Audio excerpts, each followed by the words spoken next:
নমস্কাৰ সমূহ HSLC exam দিব লগা ছাত্ৰ ছাত্ৰীসকল আজি তোমালোকৰ বাবে আন এটা ভিডিঅ' লৈ আহিছোঁ। এই ভিডিঅ'টো বিশেষ দৰকাৰী কাৰণ এনেকুৱা ধৰণৰ কুৱেশ্যন নিশ্চয় আহিব। গতিকে আমি আগবাঢ়িছোঁ প্ৰথম প্ৰশ্নটো লৈ।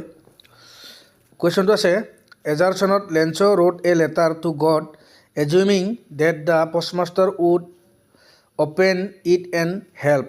আৰু ৰিজনত আছে the postmaster did not want to check the writer's faith in God and decided to help Lencho'. এজাৰছনত বুজাইছে যে লেঞ্চয়ে যিখন চিঠি লিখিছিল সেই চিঠিখন পষ্টমাষ্টাৰজনে খুলি চাব আৰু তেওঁক সহায় কৰিব। আৰু ৰিজনত কি লিখিছে যে পষ্টমাষ্টাৰজনে লিখকৰ যিটো ভগৱানৰ ওপৰত বিশ্বাস আছিল সেই বিশ্বাসটো ভাঙিব বিচৰা নাছিল আৰু যাৰ বাবে তেওঁ লেঞ্চক সহায় কৰিছিল। গতিকে যিটো ৰিজন আছে সেইটো সত্য আৰু যিটো এজাৰছন আছে সেইটো অসত্য। গতিকে আমাৰ শুদ্ধ উত্তৰটো হৈ যাব option D, A is false but R is true. Next কুৱেশ্যনটো তোমালোকৰ বাবে মষ্ট ইম্পৰ্টেণ্ট কাৰণ পৰীক্ষাত এবাৰ কলম মিলোৱা নিশ্চয় আহিব। গতিকে আমি প্ৰশ্নটো কলম এ লগত কলম বি মিলাব লাগে। ইয়াত ভেণ্ডৰ মানে a person who sell something অৰ্থাৎ দুইৰ লগত এ মিলি আছে আৰু প্লেণ্টেশ্যন মানে a large estate for farming ওৱানৰ লগত চি মিলি আছে। ঠিক তেনেকৈ scenic means usually attractive or pictures.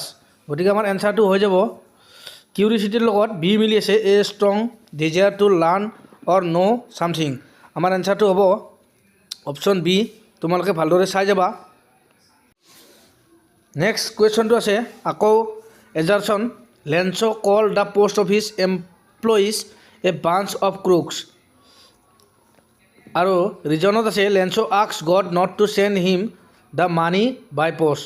গতিকে ইয়াত দুটা অপশ্যনেই শুদ্ধ হয় কিন্তু মানে R is not correct explanation of A এইটো হয় অৰ্থাৎ অপশ্যনটো হ'ব আমাৰ বি। এইবাৰ পুনৰ এটা কুৱেশ্যনত আমি কলম এ আৰু কলম বি মিলাবলৈ গৈ আছোঁ। এইটো হৈছে টি ফ্ৰম আছাম চেপ্টাৰটোত তোমালোকে নিশ্চয় পঢ়িছা। ৰাজবীৰ আছিল এক্সাইটেড অৰ্থাৎ ওৱানৰ লগত টু মিলিছে আৰু বুদ্ধিষ্ট যিটো এস্থেটিক আছিল তেওঁ আছিল বুদ্ধি ধৰ্মা অৰ্থাৎ টুৰ লগত ফ'ৰ মিলিছে।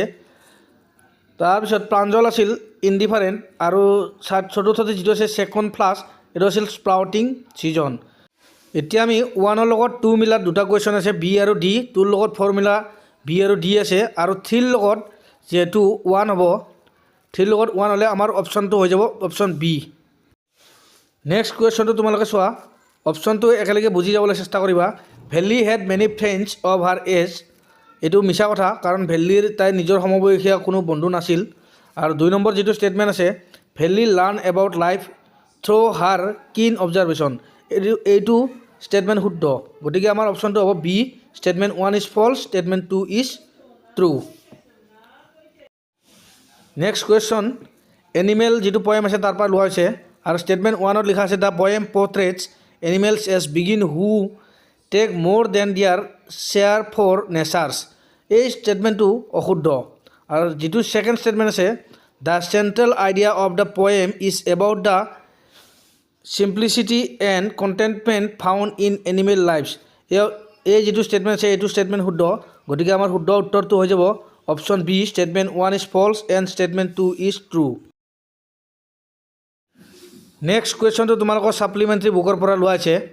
ইয়াত এজাৰছন দি আছে Griffin deliberately remove his clothes because he wanted to becomes invisible. আৰু ৰিজনত দি আছে Griffin wanted to avoid detection after setting fire to the house. ইয়াত আমাৰ দুটা অপশ্যনেই শুদ্ধ অৰ্থাৎ অপশ্যন এজাৰছন আৰু ৰিজন দুটাই আমাৰ শুদ্ধ আছে। গতিকে ইয়াৰ এনচাৰটো হৈ যাব option A, both A and R are correct and R is the correct explanation of A. Next question. Statement 1 Valley stood on her seat to see over the canvas blind covering the lower window. A statement to কিন্তু শুদ্ধ statement. Statement 2 আছে an elderly woman on the bus complimented Valley's caring and battle not saving. এইটো statement অশুদ্ধ। গতিকে আমাৰ অপশ্যনটো হৈ যাব statement one is true and statement two is false. গতিকে এ নম্বৰ যিটো অপশ্যন আছে সেইটো আমাৰ শুদ্ধ হ'ব। এই মিলোৱা কুৱেশ্যনটো মই এইবাৰ প্ৰায়বিলাক টেষ্ট পেপাৰত দেখিবলৈ পাইছোঁ। গতিকে তোমালোকে ইয়াত কাৰেক্ট যিটো মেটচ কৰিব কাৰেক্ট মেটচটো মানে যোৰাটো মিলাব লাগে। নিকোচি চিকেলে আই আফ্ৰিকা এইটো আছিল হোৱাইটবিলাকৰ এনথেম, গতিকে 1ৰ লগত 4 মিলি আছে। আৰু চেভৰণটো a pattern in the shape of ভিৰ লগত 1 মিলিছে। এ গ্লিমাৰ অফ হিউমেনিটি এইটো চিধা চিধি মিলি আছে the centre of the racial supremacy. আৰু a seat of white supremacy এইটো 2ৰ লগত মিলিছে a sign of human feeling. গতিকে অপশ্যন হৈ যাব আমাৰ। এই প্ৰশ্নটোৰ শুদ্ধ উত্তৰ হ'ব অপশ্যন চি, কাৰণ এৰ লগত 4 মিলি আছে, বিৰ লগত 1 মিলি আছে, ঠিক তেনেকৈ চিৰ লগত 2 মিলি আছে আৰু ডিৰ লগত 3 মিলি আছে। গতিকে তোমালোকে ভুল নকৰিবা, ইয়াৰ অপশ্যন হ'ব চি। এইবাৰ যিটো কুৱেশ্যন লোৱা হৈছে সেই কুৱেশ্যনটো নেলছন মেণ্ডেলাৰ যিটো long walk to freedom chapter তাৰ পৰা লোৱা হৈছে।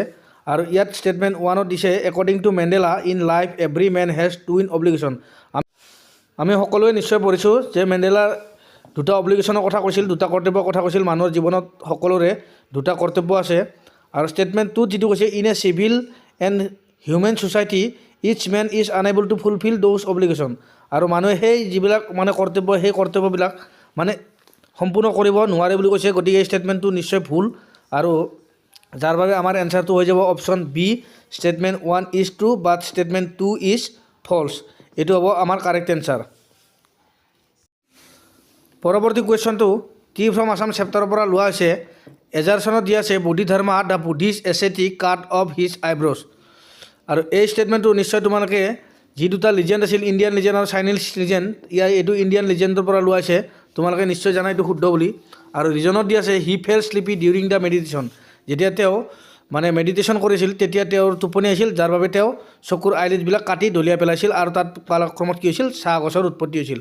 গতিকে আমাৰ ইয়াত উত্তৰটো হৈ যাব option A, both A and R is R true and R is the correct explanation of A. শুদ্ধ উত্তৰটো হ'ব অপশ্যন এ। ইয়াৰ পৰৱৰ্তী প্ৰশ্নটো অলপমান ক্ৰিটিকেল প্ৰশ্ন হয়। গতিকে এনেকুৱা কুৱেশ্যন তোমালোকৰ এইবাৰ অহাটো খুবেই চান্স আছে। মানে মই যিবিলাক টেষ্ট পেপাৰ প্ৰায় দেখিছোঁ এইবিলাক মই টেষ্ট পেপাৰৰ পৰাই তোমালোকক দিছোঁ বাৰু। গতিকে তোমালোকে নিশ্চয় টেষ্ট পেপাৰ যদি কোনোবাই কিনিছা তেতিয়াহ'লে নিশ্চয় গম পাবা এনেকুৱা ধৰণৰ কুৱেশ্যন পাবা এইবাৰ। ইয়াতে আমি কুৱেশ্যনকেইটা চাৰিওটাৰ মানে শুদ্ধ উত্তৰ হয়। চাৰিওটা শুদ্ধ উত্তৰ হ'লে কোনটো প্ৰথমত আহিব, কোনটো মানে পিছত আহিব। তোমালোকে নিশ্চয় ধৰিব পাৰিছা যে ইয়াত যিটো অপশ্যন এ আছে সেইটো শুদ্ধ হ'ব, কাৰণ 2 নম্বৰ অপশ্যনটো আমাৰ আগত আহিব। আৰু 2 নম্বৰ অপশ্যন আগত আমাৰ অপশ্যন দুটা আছে বিটো, কিন্তু বিটো শুদ্ধ নহ'ব, কাৰণ ভেল্লিয়ে চিক্ৰেটলি জাৰ্ণিৰ বাবে প্লেন কৰাৰ পিছত তাই কি হৈছিল, চি এনজয়ড ৱাটছিং the scenery during the bus ride. তাই বাছ যেতিয়া চলিছিল তেতিয়া চাই কিনে বিৰাট ভাল পাইছিল। গতিকে আমাৰ অপশ্যন এ হৈ যাব। 15 নম্বৰ কুৱেশ্যন। ইয়াত ষ্টেটমেণ্ট 1ত দিয়া আছে Valli was a 7 years old girl who wanted to ride a bus all alone. আৰু ষ্টেটমেণ্ট 2ত দিয়া আছে she choose a time for her bus journey when there is not much work. এই প্ৰশ্নটোৰ ক্ষেত্ৰত আমাৰ শুদ্ধ উত্তৰটো হৈ যাব অপশ্যন চি, কাৰণ ষ্টেটমেণ্ট 1টো শুদ্ধ নহয়, false, but statement 2 is true. কাৰণ ভেল্লিয়ে কেতিয়াও অকলে বাছখনত যাত্ৰা কৰিম বুলি ভবা নাছিল, আৰু যেতিয়া তাই আজৰি সময় পাইছিল তেতিয়া তাই মানে বাছত জাৰ্ণি কৰাৰ বিষয়ে ভাবিছিল বা বিচাৰিছিল, জাৰ্ণি কৰিব বিচাৰিছিল। এইটো শুদ্ধ বাক্য, সেয়েহে আমাৰ শুদ্ধ উত্তৰটো হৈ যাব অপশ্যন চি। এতিয়া আহিছোঁ 20 নম্বৰ কুৱেশ্যনটোলৈ। ইয়াত এজাৰচন দিয়া আছে the poet Walt Whitman wishes to live with animals. এইটো শুদ্ধ। আৰু ৰিজনত দিয়া আছে animals never become crazy with the mental illness of processing things. গতিকে এই দুটা বাক্যই শুদ্ধ। ইয়াৰ ক্ষেত্ৰত আমাৰ শুদ্ধ উত্তৰ হৈ যাব option A, both A and R true and R is the correct explanation of A. Next আৰু এটা কুৱেশ্যন লৈছোঁ নেলছন মেণ্ডেলা চেপ্টাৰটোৰ পৰাই। এজাৰচন আছে Nelson Mandela believe that no' one is born hating another person. এইটো বাক্য শুদ্ধ, ইয়াত এজাৰচনটো শুদ্ধ। আৰু ৰিজন দি আছে Mandela felt love comes more manually to the human heart than hatred. এই বাক্যটো শুদ্ধ। গতিকে আমাৰ ক্ষেত্ৰত শুদ্ধ অপশ্যনটো হ'ব option A, both A and R true and R is the correct explanation of A. এবাৰ আহিছোঁ আজিৰ এই সিদ্ধান্তৰ অন্তিমটো কুৱেশ্যনলৈ। 13 নম্বৰ যিটো কুৱেশ্যন আছে সেইটো তোমালোকে চাবা।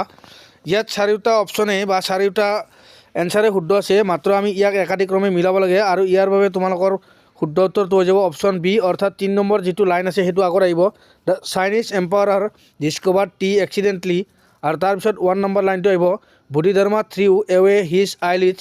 তাৰপিছত যিটো 2 নম্বৰ লাইন আছে সেইটো আহিব the planes give out of his eyelids. আৰু শেষত আহিব 4 নম্বৰ লাইনটো people began to using tea as beverage. আজিলৈ ভিডিঅ'টো ইমানেই। যদি ভাল লাগিছে প্লিজ লাইক এটা কৰিবা, কমেণ্ট কৰিবা আৰু নতুনকৈ আহিছা যদি চেনেলটো ছাবস্ক্ৰাইব কৰি দিবা। ধন্যবাদ।